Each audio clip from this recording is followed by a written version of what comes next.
제가 이번 주에는 죽음을 이어서 하겠다라고 말씀을 드렸었는데 기억나시죠?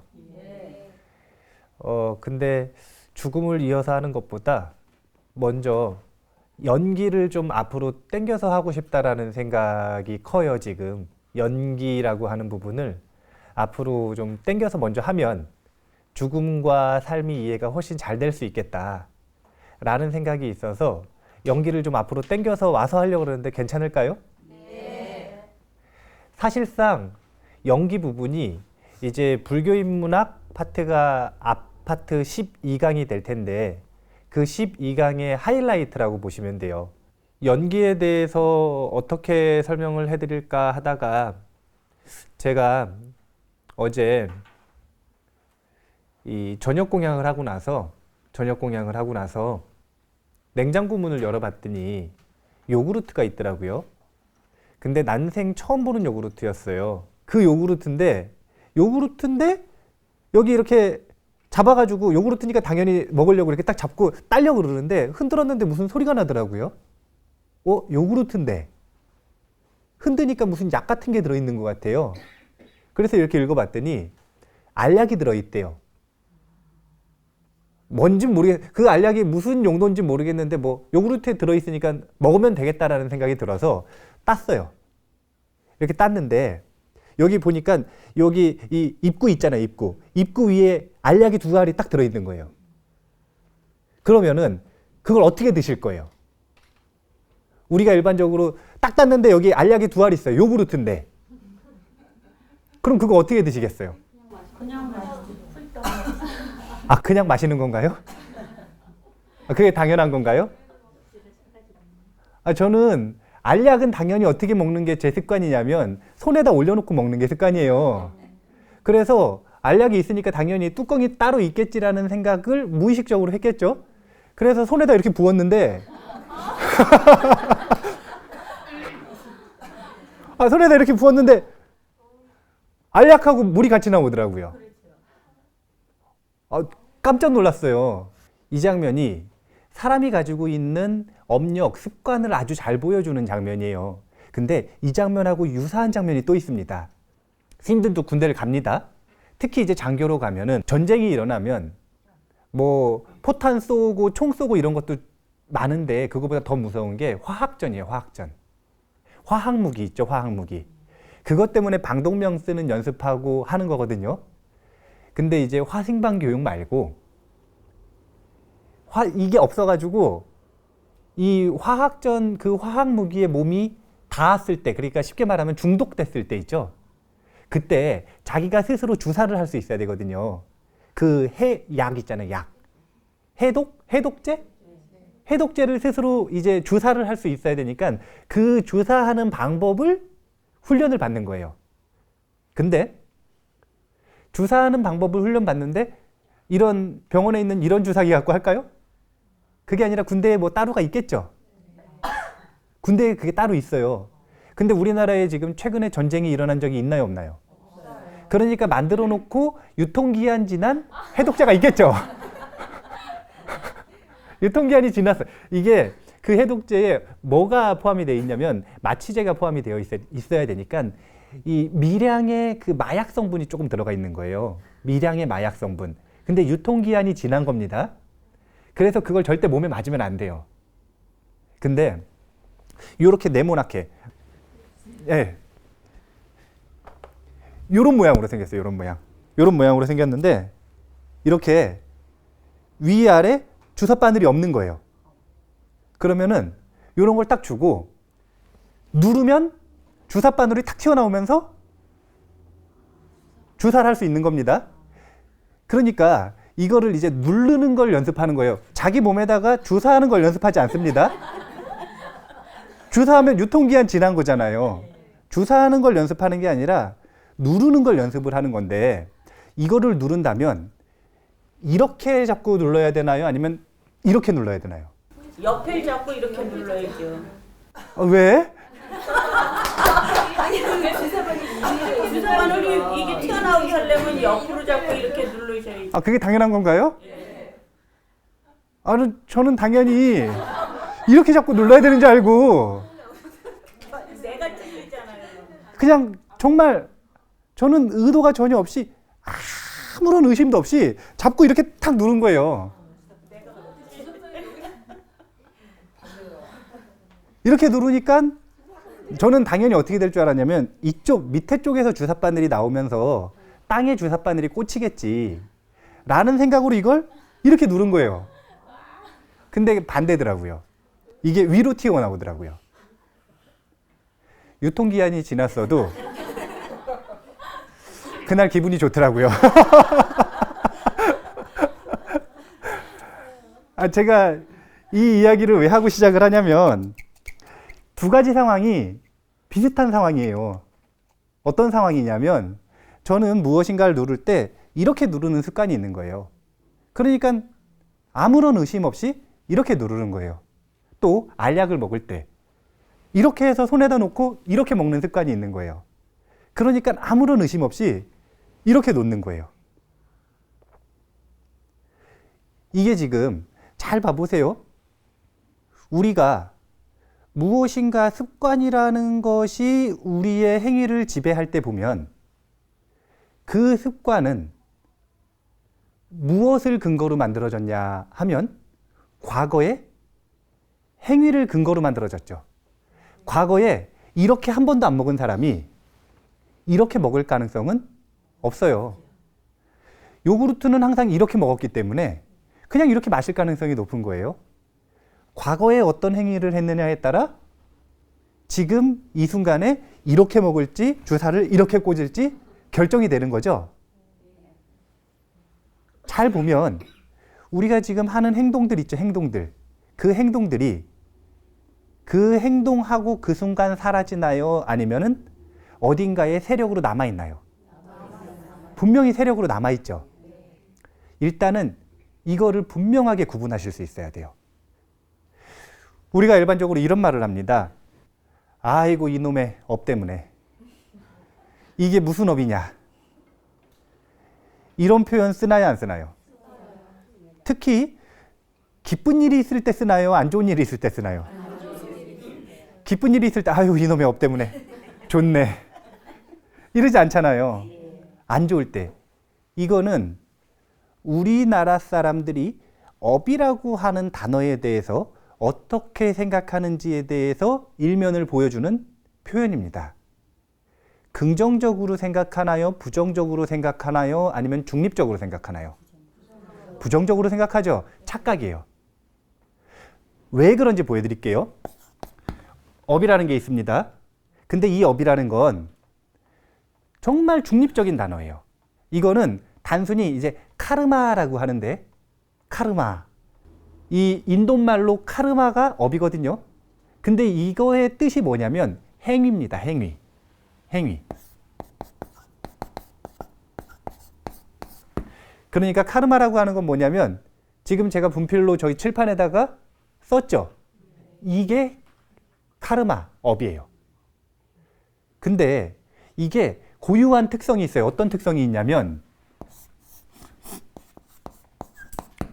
행위를 하면 그 행위가 사라진다 그랬나요? 아니면 세력으로 남는다 그랬나요? 그게 뭐냐면 업력이에요. 업이 있으면 항상 업력을 남기게 되어 있어요. 우리가 하는 모든 행위는 업력이라고 하는 걸로 마음밭에 씨앗을 심게 되어 있어요.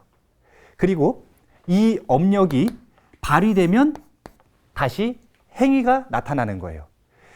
제가 요구르트를 이렇게 부은 거 있죠? 그 행위는 뭐 때문에 나왔냐면 과거에 업력 때문에 나온 거죠. 근데 그거 자체도 행위잖아요. 그러니까 이 둘은 서로 얘가 인이 되고 얘가 과가 되고 또 얘가 인이 되고 얘가 과가 되고 서로 간에 인과관계가 있는 거예요. 근데 우리가 이놈의 업 때문에 라고 하는 건 얘를 얘기하는 건가요? 얘를 얘기하는 건가요? 업력을 얘기하는 거예요. 업력 중에서도 긍정적인 게 있고 중립적인 게 있고 부정적인 게 있는데 그 중에서 이 부정적인 걸 꼽아서 업 때문이다 이렇게 써버리는 거예요. 그거는 착각입니다. 그거는 업의 의미가 아니에요. 업의 본래 의미는 이 행위라고 하는 중립적인 이게 본래의 의미고 여기서 확장돼서 업이 가지고 있는 특성 때문에 업력이라고 하는 게 업의 의미에 포함이 된 거예요. 그래서 업과 업력을 합쳐서 우리는 그냥 일반적으로 구분하지 않고 업이라고 하는 겁니다. 근데 분명한 건 업이라고 하는 건 지극히 중립적이다. 이걸 먼저 기억을 하셔야 돼요. 그러니까 우리의 행위라고 하는 건 잘 보면 지금 말하는 거 업인가요? 아닌가요? 제가 지금 말을 합니다. 업이라고 하는 건 부정적이라고 했나요? 중립적이라고 했나요? 자, 봐보세요. 업이라는 건 중립적이에요 라고 하는 구업이 날아갔죠? 이렇게 날아가가지고 요 자재버부님 귀에 들어갔어요. 자재버부님 귀에 들어가면 요 진동이 달팽이가 건들면은 그 신경을 타고 올라가가지고 뇌에 저장이 돼가지고 기억을 하잖아요. 업이라고 하는 건 부정적인 게 아니라 중립적이다. 지금 업력을 남겼죠? 업력을 남겼죠? 업이라고 하는 건 제가 지금 구업을 얘기했는데 지금 자재버부님한테 제가 질문을 한 거예요. 업이라고 하는 건 중립적입니까? 부정적입니까? 중립적이에요라고 입으로 말하기 전에 지금 요 자재버부님 마음에서는 중립적인지 부정적인지에 대한 판단이 일어나고 있죠. 움직임이 있죠. 그거 의업이라고 하는 거예요. 근데 제가 지금 의업이에요, 그거 의업입니다 이렇게 얘기 안 하고 손을 이렇게 흔들고 있죠. 손을 지금 이 뇌에서 이렇게 움직이고 있다라는 걸 표현하기 위해서 손을 이렇게 지금 흔들고 있잖아요. 신업. 우리는 지금 업덩어리에서 살고 있는 거예요. 업덩어리. 이 업덩어리 이렇게 딱 들으니까 벌써 부정적인 마음이 딱 들지 않나요? 아유, 이거 장애 덩어리에서 산다 그러나? 그게 아니라 우리는 지금 끊임없는 업 속에서 살고 있는 거예요. 끊임없이 업을 만들면서. 그래서 연기를 공부하시기 위해서는 업에 대한 개념을 제일 먼저 잘 이해를 해야 되는데 업이라고 하는 건 부정적인 게 절대 아니고 행위라는 거. 그래서 이 두 가지를 분명하게 구분하실 수 있어야 돼요. 업과 업력. 이 두 가지를 우리는 일반적으로 그냥 붙여서 사용을 하지만 붙여서 사용을 하더라도 분명하게 구분을 할 수 있어야 돼요. 업이라고 하는 건 우리가 지금 이렇게 하는 행위. 그리고 업력이라고 하는 건 이렇게 하다 보면은 그게 반복되면 세력으로 남아서 뚜렷한 세력으로 남는데 그게 뭐냐면 습관. 습관보다도 더 뚜렷하게 남으면 뭐가 될까요? 그게 물질화돼서 DNA가 되는 거예요. 가족들이 가지고 있는 그 병 뭐라 그러죠? 무슨 병? 가족력? 그거 지금 맨날 그 윗대 선조들이 그 똑같은 병 습관처럼 걸리니까 그 가족이 가지고 있는 DNA에 물질화돼서 그 업력이 남아버린 거예요. 그렇게 물질화되기까지 하는 그게 뭐냐면 바로 업력이라는 거예요.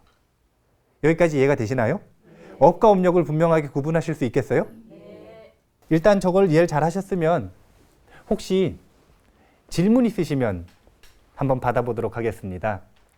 저도 이제 앞으로는 아들을 군대로 보내야 되는데요. 네. 예. 보통 어머님들께서 군대를 아이를 보내고 나서 걱정을 굉장히 많이 하셔요. 네. 근데 스님께서는 군 포교에 네. 많이 힘을 쓰셨잖아요. 네. 여러 가지 방법으로 힘을 쓰셨는데 그거에 대해서 어떻게 저희에게 부모님들에게 해주실 말씀이 있는지 그것 좀 여쭤보고 싶습니다. 네. 일반적으로 자녀를 군대를 보낸다라고 생각을 하면 좋은 일이라고 생각하나요? 나쁜 일이라고 생각하나요? 나쁜 일이요? 뭔가? 나쁜 일로 생각을 한다는 거죠. 근데 이제 이거는 그냥 제 개인적인 의견입니다. 제가 뭐 군대를 갔다 왔기 때문에 하는 얘기가 아니라 군대를 안 가는 게 걱정이에요. 제가 가서 그 군에 있는 병사들의 생활이라든지 그 친구들이 할 수 있는 일이라든지 그 시기가 가지는 의미라든지 이런 것들을 3년 동안 병사들하고 같이 고민을 했잖아요. 어떻게 살아가면 되는지에 대해서 같이 고민하고 조언해주고 하는 과정에서 보니까 20대 초반의 청년이 군대를 안 간다면 그것은 불행한 일이에요. 왜 그런지 간략하게 설명을 해드릴게요.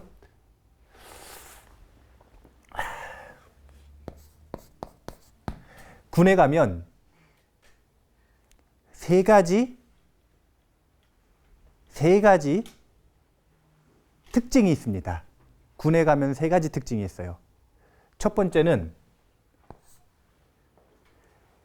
그 군대 가는 친구가 학창 시절을 어떻게 보냈든 10대 시절을 어떻게 보냈든 그것보다 더 고통스러워요. 육체적으로, 정신적으로. 그거보다 더 고통스럽습니다. 큰 시련에 맞닥뜨리게 되어 있어요. 뭐 미리 특수부대 훈련을 받았다든지 아니면은 뭐 1년에 7개월씩 해병대 훈련 가는 데 가가지고 조교를 하고 아르바이트를 했다든지 이런 특수한 상황이 아니면 군대에 갔을 때 첫 번째는 아주 큰 고통이 있다. 그 다음에 두 번째는 그 친구가 밖에서 요즘 청년들이 쾌락을 즐기기도 하지만 쾌락을 또 못 즐기는 친구들도 있죠. 얼마나 못 즐겼는지, 그러니까 쾌락을 잘 즐긴 사람 말고 못 즐기는 사람 있죠. 정말 최고로 못 즐긴 그 사람보다 더 쾌락을 못 즐겨요. 더 쾌락을 못 즐겨요. 더 쾌락을 못 즐깁니다. 쾌락 X. 그 다음 세 번째. 그 친구가 정말 이 극성스러운 부모님들 계시잖아요. 막 애들을 진짜 가둬서 키우는, 막 정말 가둬서 키우는 극성스러운 부모님을 만날 수도 있죠. 어떤 극성스러운 부모님을 만났든 그것보다 더 자유롭지 못해요. 군대는. 자유 X. 이 경험을 못한다라는 건 지극히 불행한 거예요. 사람들은 이것만 보면 콧물이 나오는데 이것만 보면 그냥 이것만 딱 놓고 봤을 때 이것 때문에 걱정스럽잖아요. 고통스러울 거고 쾌락을 즐기지 못하고 자유가 없으니까. 사실은 이 두 가지가 다 고통 아니에요. 고통스러워하는 이유가 이거예요. 이거는 지금 훈련을 받을 때 신입 사병이 아니라 신병 훈련을 받을 때, 그리고 군대에서 큰 훈련을 받을 때 육체적으로 고통스럽습니다. 그 육체적인 고통 말고 이것들은 다 지금 보면은 정신적인 고통 아니에요. 이 고통을 딱 바라보면서 부모님들은 저거를 우리 아들이 못 이겨내면 어떨까? 저거를 너무 고통스러워하면 어떨까? 라고 하면서 걱정을 하세요. 근데 재밌는 게 이런 고통의 토양에서 병사들이 어떤 꽃을 피우냐면, 여기서 적응을 못하는 친구들 말고 적응을 잘하는 친구들은 어떤 꽃을 피우냐면요. 첫 번째, 고통이라는 걸 경험하기 때문에 고통에서 일어나는 법을 배웁니다. 못 일어나면 그 친구는 관심병사로 돼가지고 아주 힘들어지거든요. 어떻게든 발버둥 쳐서 일어나는 법을 배워요. 그리고 그 친구들한테도 제가 계속 얘기를 해주는데, 군대에서 겪는 고통은 약과예요. 나가서 직장 들어가면 이거보다 더 하거든요. 그래서 이 고통으로부터 일어나는 법을 어쩔 수 없이 배워요. 그 다음 두 번째는 쾌락에서 멀어졌기 때문에 뭘 배우느냐. 쾌락에서 멀어졌다, 이게 무슨 뜻이냐면, 군대 가면은 술 먹을 수 있나요 없나요? 컴퓨터 게임 할 수 있나요 없나요? 여자친구 만날 수 있나요 없나요? 친구들하고 깔깔깔깔거리면서 놀면서 돌아다닐 수 있어요 없어요? TV도 못 봐, 뭐 다 못 봐. 자기가 그 전에 하던 그 모든 쾌락을 다 못해요. 그러니까 시간이 많아요 적어요? 시간이 아주 철저하게 많습니다. 그리고 그 시간에 뭘 하게 되냐면 자기 자신을 돌아보게 돼요. 밖에서는 봐야 될 게 너무 많으니까 절대 자기 자신을 돌아볼 수 있는 시간이 없어요. 근데 여기서는 그 시간에 자기 자신을 돌아보게 된다. 그래서 보통 이때 이 많은 시간에 뭘 하게 되냐면은 보통 책을 읽어요. 두 가지 부류인데 책을 읽는 사람, 그 다음에 운동을 하는 사람. 두 가지 부류예요. 그래서 둘 중에 하나는 보통 다 합니다. 저희 법당에 왔었던 군종병들 같은 경우에는 평균 독서량이 군대 나가기 전에 100권 정도예요. 책을 주면은 다 읽으니까 그냥 갖다 주면 읽어요. 맛있는 뭐 이 초코파이 씹어 먹듯이 다 씹어 먹습니다. 근데 재밌는 게 우리 병사들의 독서량이라고 하는 건 이 또래 집단들 중에 가장 독서량이 높고요. 얼마나 높냐면 5배 가량 높아요. 우리나라는 굉장히 후진국 수준이거든요. 독서량이 정말 후진국 수준이에요. 선진국의 5분의 1. 선진국이 5배 우리나라보다, 문화 선진국이 우리나라보다 책을 5배 많이 읽습니다. 근데 우리나라에서 유일하게 또래 집단들 중에 유일하게 선진국만큼 책을 읽는 집단은 병사들밖에 없어요. 장교들도 그렇게 못 읽어요. 장교들은 나가서 자유롭잖아요. 그러니까 쾌락에서 멀어지지 않거든요. 근데 병사들은 국가가 너무 고맙게도 자기의 인생 중에 쾌락을 딱 끊어주는 시기가 있는 거예요. 그리고 그 시간에 운동을 하든 책을 읽든 합니다. 그래서 병장들이 나갈 때쯤 되면은 다 식스팩이 딱 있어요. 끝나면 다 다가가지고 달리고 잇몸 이렇게 하고 이거 들고 막 난리가 나거든요. 이거 만들어 가거나 머리에 식스팩 만들어 나가거나. 쾌락이 끊기니까 그러는 거예요. 그리고 역시 자유가 끊기니까 어떤 일이 벌어지냐면 최근에 한국 갤럽에서 한국 종교인구조사 그걸 20년치를 1984년부터 2014년까지 20년치를 종합해서 책을 한 권 냈어요. 근데 최근에 들어가지고 10대, 20대, 30대의 종교인구를 보면 무교인구가 50%를 넘을까요? 안 넘을까요? 무교가. 60%를 넘을까요? 안 넘을까요? 70%는요? 70% 가까이 됩니다.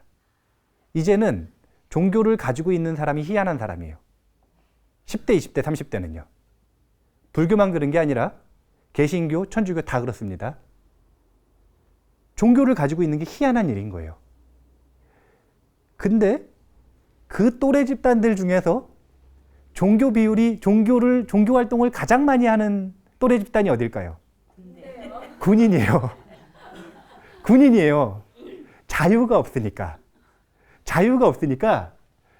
일요일 날 그 시간에 종교 활동 안 하면 다른, 그러니까 절에서 말하면 울력, 거기서는 작업, 불려나갈 수 있거든요.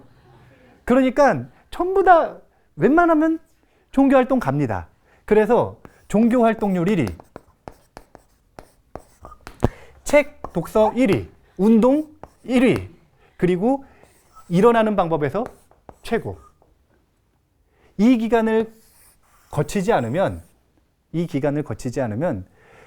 그 2년 동안 밖에서 쾌락 즐기고 고통이 없고 자유를 만끽한다고 하지만 자기 조절이 안 되는 사람들은 만용이거든요. 자기 인생을 경영하는 연습을 전혀 해보질 못하는 거예요. 그래서 군대를 가지 않는 게 슬픈 일이에요. 자, 근데 여기서 우리가 일반적으로 또 걱정을 하는 게 뭐가 있냐면 이렇게 고통에 노출됐을 때 다 극복을 잘하면 좋은데 극복을 못하는 친구들이 있죠. 그 친구들을 위해서 이제 군종장교들이 모여가지고 한 달에 한 번씩 그 뭐 4박 5일, 5박 6일 이 상담을 한단 말이에요. 프로그램들을 진행을 해요. 근데 그 프로그램을 진행을 하다가 제가 아주 재밌는 일들을 겪었어요. 제가 1사단에 있을 때인데 그 사단법사님이 지금 저기 대구의 관음사에 있는 수진 스님이셨어요. 그 수진 스님이 이제 사단법사님으로 계시고 제가 연대법사로 있어가지고 그러니까 제가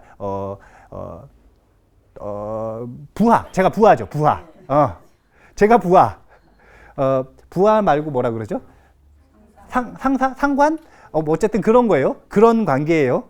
근데 신부님도 모여 있고 목사님도 모여 있고 사단법사님하고 저도 가 있는데 제가 궁금한 게 있으면은 신부님한테 물어볼까요? 목사님한테 물어볼까요? 아니면 수진 선생님한테 물어볼까요? 그러면 수진 선생님하고 대화를 많이 하겠죠.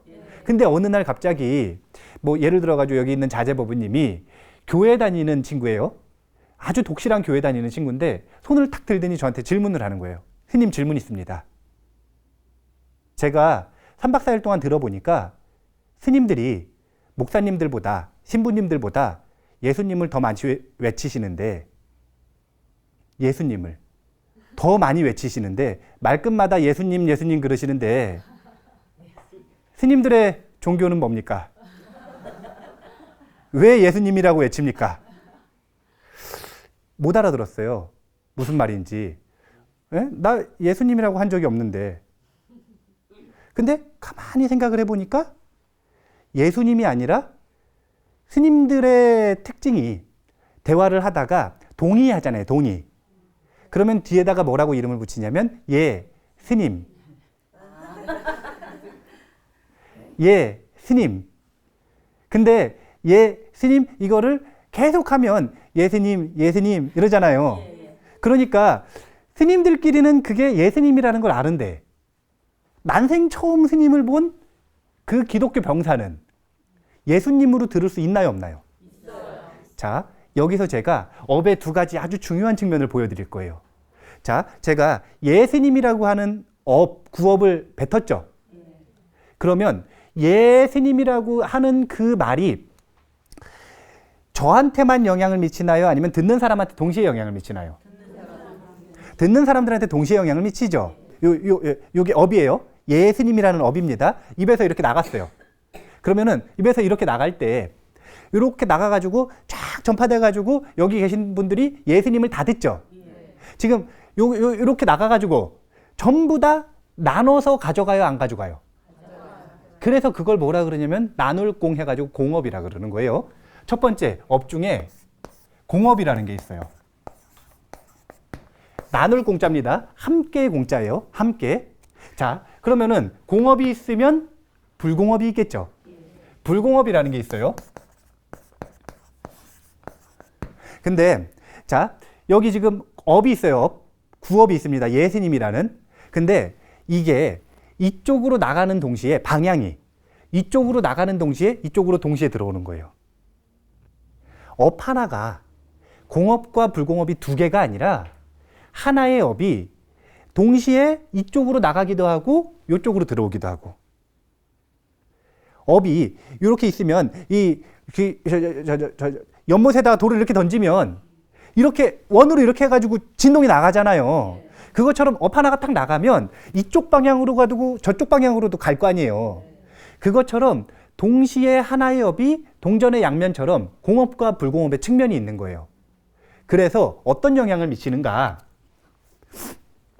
공업은 지금 사람들한테 영향을 미치는 거죠. 불공업은 나에게 영향을 미치는 거죠. 근데 예수님이라고 하는 단어를 한번 봐보세요. 자, 예, 스님. 이게 지금 이 구업이 저한테 영향을 미친 내용이에요. 근데 병사는 어떻게 들었냐면 예, 수, 님. 사실은 뭐 예수님 이러면 할렐루야 뭐 이런 얘기 아니에요. 그거 똑같은 얘기는 아니지만 감탄사 아니야. 감탄사. 감응어. 아, 뭐 좋으니까 예수님 딱 외치는 거 아니에요. 그러니까 이 친구는 이상한 거예요. 말끝마다 예수님, 예수님, 예수님. 근데 그럴 수 있다 이거예요.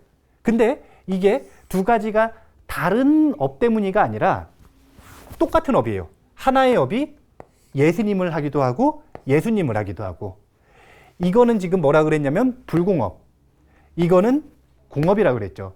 근데 이 불공업이 잘 생각을 해보세요.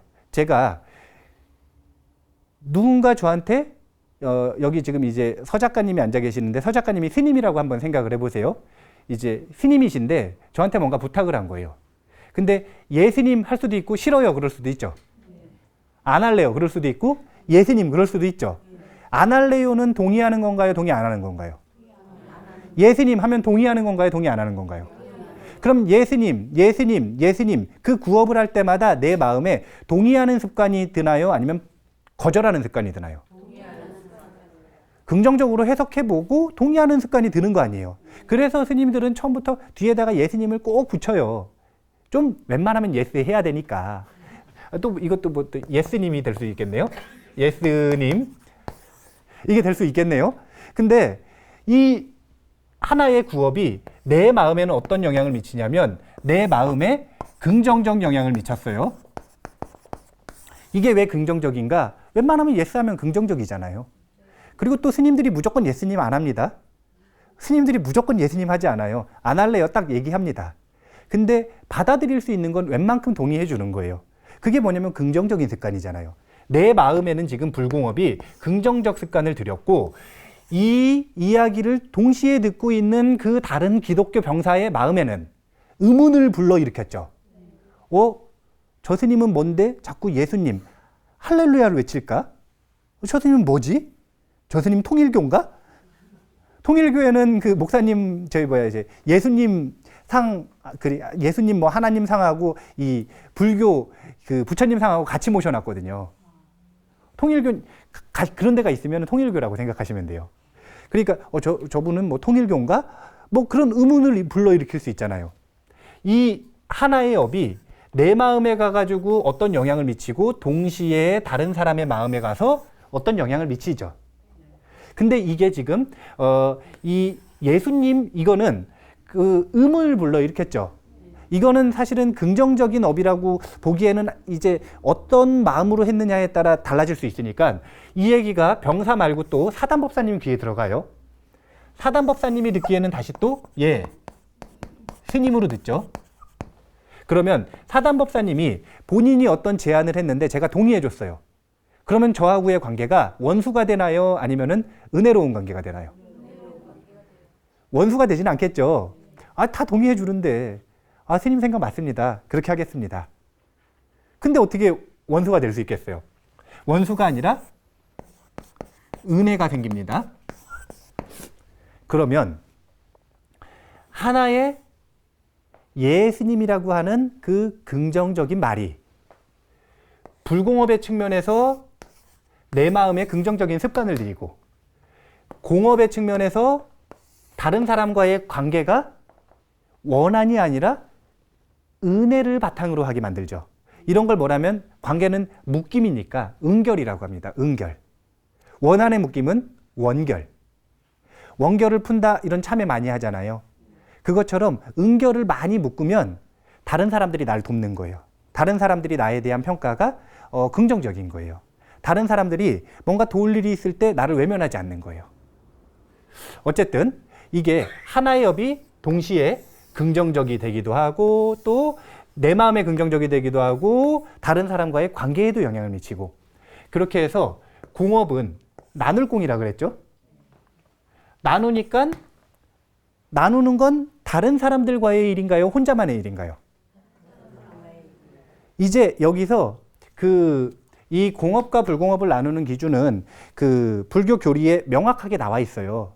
근데 공덕하고 복덕을 나누는 기준은 명확하게 구분이 되어 있는 부분들을 제가 아직 못 찾았어요. 근데 약간 혼용해서 쓰거든요. 공덕과 복덕을.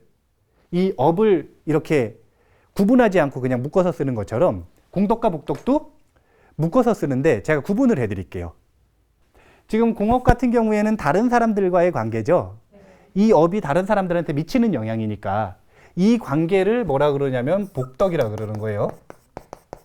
그러니까 덕이 있다라는 건 긍정적이라는 건가요? 부정적이라는 건가요? 이건 무슨 얘기냐면 긍정적인 관계라는 거예요. 아까 얘기한 은결. 불공업은 지금 나의 일이죠. 이 나의 일은 공덕이라 그래요. 이거는 긍정적 습관. 긍정적 습관이라고 그러는 겁니다. 우리의 마음에도 긍정적 습관이 있을 수 있고 말에도 긍정적 습관이 있을 수 있고 행위에도 긍정적 습관이 있을 수 있죠. 공덕이 많다라는 건 우리가 좋은 습관, 아침에 5시에 일어나는 게 좋은 습관이에요? 12시에 일어나는 게 좋은 습관이에요? 우리가 일반적으로 세속적으로 한번 생각을 해볼 때 세속적인 그 공통의 어느 정도의 기준이 있잖아요. 상식선으로 볼 때 5시에 일어나는 게 긍정적인 습관인가요? 12시에 일어나는 게 긍정적인 습관인가요? 여기 계시는 보아버부님이 주말만 되면 12시에 일어나던 습관이 있어요. 근데 이제 5시에 일어납니다. 습관이 바뀐 거죠. 공덕이 생긴 거예요. 또 무엇인가 얘기할 때 욕을 계속하는 게 좋은 습관인가요? 아니면 칭찬을 많이 하는 게 좋은 습관인가요? 칭찬을 많이 하는 게 좋은 습관이잖아요. 그리고 또 행위 있었고 말이 있었으니까 생각 중에서 어떤 일을 받아들일 때 감사하는 마음으로 받아들이는 게 좋은 습관인가요? 아니면은 아유 나를 빚고나 이런 생각으로 받아들이는 게 좋은 일인가요? 그 공덕이 많다라는 건 좋은 습관, 신구의 삼업에 좋은 습관이 있다라는 거잖아요. 이런 사람이 행복해요. 그래서 공덕이 필요하다 그러는 거예요. 이래서 공덕이 필요하다 그러는 겁니다. 자, 우리가 지금 이 구분을 잘 하셔야 되는데 첫 번째는 업이라고 하는 게 부정적인 건가요? 중립적인 건가요? 부정적이라고 하는 그 잘못된 생각을 이렇게 걷어내셔야 돼요. 걷어내셔야 됩니다. 그리고서 중립적으로 바라보시는데 이 업에는 두 가지가 있다는 거예요. 업이라고 하는 자체는 행위. 근데 그것이 항상 업력을 남기기 때문에 씨앗으로서 업력을 남기기 때문에 업과 업력이 하나로 묶여서 업이라고 하는 단어로 쓰인다. 근데 이걸 구분할 수 있어야 되는 거예요. 우리가 가지고 있는 행위가 있고 그것이 만드는 습관이 있는 것처럼 그리고 그 습관이 다시 행위에 영향을 미치는 것처럼 이 두 가지를 분명하게 일단 구분을 하실 수 있어야 돼요. 이거 구분하실 수 있으면 우리나라에서 구분하실 수 있는 0.1%가 되시는 거예요. 나머지 구분 못합니다. 엘리트가 되시는 거죠. 자, 일단 업과 업력 구분하실 수 있겠죠.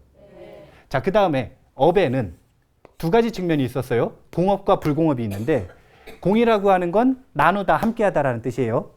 불공이라고 하는 건 나누지 않는다라는 거죠. 그래서 이거는 개인적인 영향을 미치고 이거는 타인에게 영향을 미치는 거예요. 그러니까 업의 방향이 이런 거죠. 하나는 이쪽으로 오고 하나는 저쪽으로 가고. 그러니까 둘이 아니라 하나의 두 가지 측면인 겁니다. 그래서 이 공업은 다른 사람들과의 관계를 만들어요. 사실은 여기는 사람만 포함되는 게 아니에요. 다른 존재들과의 관계를 만듭니다. 방에도 해당돼요. 방. 자기 방에 딱 가잖아요. 그럼 습관적인 행동을 합니다. 그 방에 나의 공업이 묻어있기 때문에 그래요. 그 방에만 들어가면 졸려요. 책을 읽기로 들어갔는데 그 방에만 들어가면 자야 돼. 의지력을 발휘하지 않는 이상 그 방에만 들어가면 눈만 계속 감기는 거예요.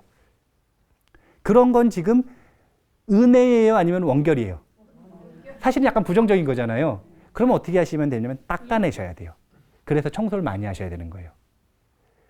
제가 업이 습관으로 됐다가 DNA로도 만들어진다. 이건 무슨 얘기냐면 물질화 된다 그랬잖아요. 거기 있는 그 먼지들 있죠? 먼지 구덩이들. 그게 내 과거의 부정적인 습관이라고 보시면 돼요. 다 닦아내시면 돼요. 그렇게 사람과의 관계뿐만이 아니라 다른 존재들과도 이 공업이 관계를 만듭니다. 그 중에서 긍정적인 관계를 복덕. 불공업은 개인적인 영향인데 긍정적인 자신에게 영향을 미치는 그 긍정적인 그 부분이 만든 습관이 공덕. 이렇게 되는 거예요. 복덕과 공덕 구분하실 수 있겠어요? 근데 우리는 보통 이 두 개를 합쳐서 그냥 뭐라 그런다? 공덕이라 그런다. 그냥 두 가지를 합쳐서 그냥 보통 공덕이라 그런다. 이걸 조금 더 세분화했을 때는 보통은 또 이거를 뭐라 그러냐면 지혜라 그러고 이거를 또 복덕이라 그럽니다. 이렇게 구분을 하기도 해요. 니까야에 보면은 초기 불교에 보면은 이 지혜와 복덕을 갖추어야 된다라는 부분들이 있거든요. 이 복덕이라고 하는 건 이것과 다르지 않고요. 이 공덕이라고 하는 건 마음의 긍정적인 습관이 많아질수록 지혜로워질 확률이 높거든요. 그러니까 이 부분이 지혜에 해당이 된다고 보셔도 되는 거예요. 지혜.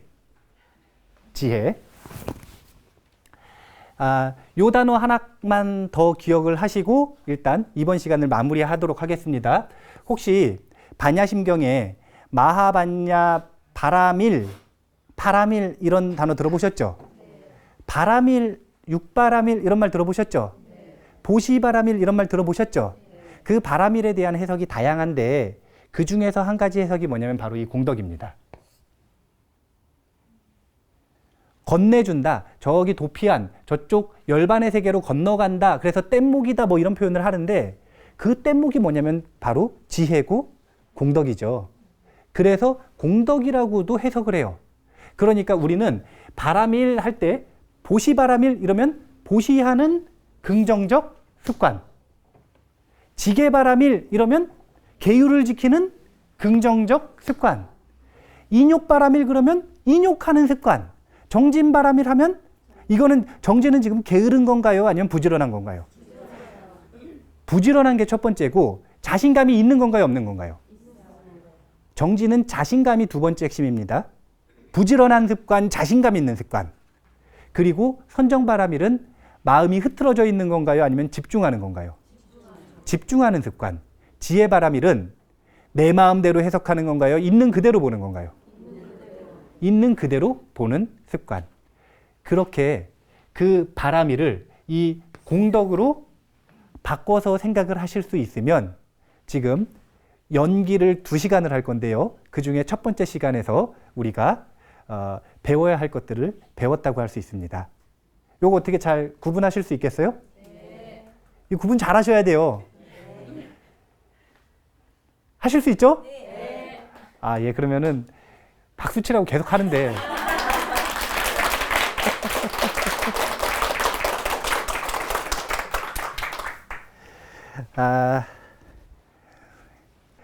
일단 이번 시간은 마무리를 하고 다음 시간에 이어서 이 세상이 정말 어떻게 창조됐고 어떻게 진화됐는지까지